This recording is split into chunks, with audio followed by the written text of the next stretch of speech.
Steve Klein is a guy who said he's going to promote this Innocence of Muslims movie that's caused all this trouble. It's funny because apparently some in the Middle East, Steve-O was just telling us that he read a report that in Libya, they think that this movie is the most popular movie in America. Okay, that's hilarious. Literally, before this happened, almost literally, no one had seen it. They did one screening in Hollywood. They had a hot chick hold up a sign saying, "Hey, please come in." It still didn't work. They say, the theater owner says, literally 10 people were in the theater. One showing, and that's it. 10 people saw it. Now, what's on YouTube is the 14-minute trailer. Nobody even knows where the rest of the movie is. Or if there's even a rest of the movie. They might not even be. They showed something once in Hollywood, and 10 people saw it. 10 people. It's literally the worst movie ever made, the movie that the least amount of people had ever seen before the storming of the embassies and the controversy began. So understand that context. And before I even get to Steve Klein, the guy who apparently made the movie is this guy named Nikula Basili Nikula, who's a Coptic Egyptian Christian, right? Mm-hmm. He lied to the actors and told them, "Oh yeah, it's a movie called Desert Warrior," and he dubbed over their lines. So they would, instead of saying Muhammad, they didn't say Muhammad. They would call like Magic Mike or something like that. No, I heard the interview. The woman said, "Oh yeah, his name was George." Yeah, Master George, yeah. Right? And then you hear them dubbing over Muhammad. Okay. Ridiculous.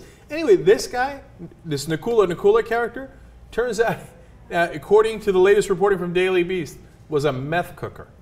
Okay, not only did bank fraud, which he got 21 months in prison for, and had all these different aliases that were all like Bob Nasili, Sam Nasili, Basili, I should say.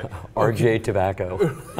Like, no, really, that was one of his names. No, really? Yeah. Okay, this guy is a clown of the earth. As I told you yesterday, AP shows up at his door. They're like, "Can we see your ID?" He's like, "No problem." He puts his thumb over Basili, so they see Nikula. They're like, "Can we just see that ID?" They're like, "Oh, look, your middle name, Basili."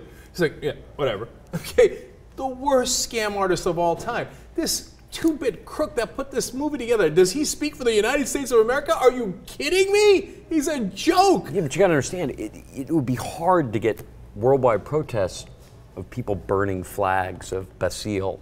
And death to Basile everywhere. It's more, it's more important if it's America. Yeah. And so then we go to Steve Klein. Steve Klein is a guy who is apparently involved in the making of this movie to some degree. He's a right-wing Christian fundamentalist here in Southern California. And he now says he's promoting the movie because he promised the guy that he would. It's a dubious promotion. Well, it's been promoted in some sense.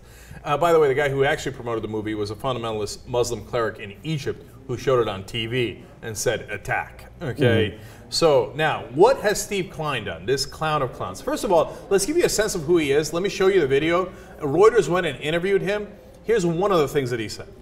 If I talked to you about this movie, would you go out and kill anybody? No. Would the vast majority of Muslims do it? No. Would a very small fraction whose DNA, genomes, their psyche, everything revolves around this insane behavior, would they go out and do it? Yeah, they would do it. Do I have blood on my hands? No. Now, no. That's the guy who said the day earlier, "Yeah, we knew it was going to happen." Like, we anticipated it. Mm-hmm. So that's questionable. By the way, a little shot here of how he did the rest of the interview gives you a sense of the character of the guy. Reuters comes over. This is a pretty serious moment. People are dying, et cetera, et cetera. Take a look at what he's holding in his hand. Yeah, that'd be a Coors Light. Or just a Coors. He's probably got a bacon sandwich. He was eating through half of it, too. It's not an accident he's got the beer. It's there to offend and get people upset. All right. Look, that's funny. Now, what he's done is not that funny because he's a terrible guy. So he says he's gone to every mosque in California, which I don't think any Muslims done. So he's, ironically, has gone to more mosques than Muslims. Anyway, he says he's identified 500 to 750 of these people who are future suicide bombers and murderers. Really? You've got about 500 to 750 of those guys? I don't know how you figured out that they were future suicide bombers. Well, I'm about to tell you. By the way, yeah, you are. Okay, but the authorities might want to talk to you if you've got this list. He says that he infiltrated Muslim sleeper cells that he began finding after September 11th, and that he visited mosques and confronted young Muslim men who dress up like Osama bin Laden and Yasser Arafat. Oh, that's your sophisticated detection system. Yeah, that guy looks like Bin Laden. Yeah, you know what? That guy looks like Arafat. Yeah, he's on my list. I'm going to put that guy on the list. Okay, moron. All right, we got more. He says, what do I get out of this? I get to die one of these days hoping my granddaughters and my grandsons will be safe from these monsters. Really? How are you going to die? And I didn't know they were coming for your granddaughters, but he continues, I'm kind of an unsophisticated James Bond operative. I want to piss this guy off, and I want to find out, why does he want to kill me? Well, maybe because you pissed him off. That is quite unsophisticated. I gotta say, just talking about that, our world is, so many events in the last decade have been determined by morons. Like, no, I mean, if you go back in time in the 20th century, morons didn't have this much clout. Nowhere near as much clout as they do today. I mean, look at the landscape out there. And that's fascinating because the world is viral, and what they do is they take these village idiots and they amplify them. You know, if you took a village idiot from any Muslim country, Sudan, Libya, whatever it might be, a guy who's a raving lunatic, and you put him on YouTube and you said, that's what Libya stands for. People might get really upset. If other people believe it, they would believe it. Right, they get really upset. And that's what they've done with our village idiots. And so, look at these guys' crazy thoughts in his head. He says, why does he want to capture my daughter and granddaughter and rape them, referring to Muslims?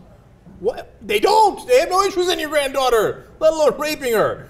And why does this guy want to act this way? Look, that's all in your head, you moron.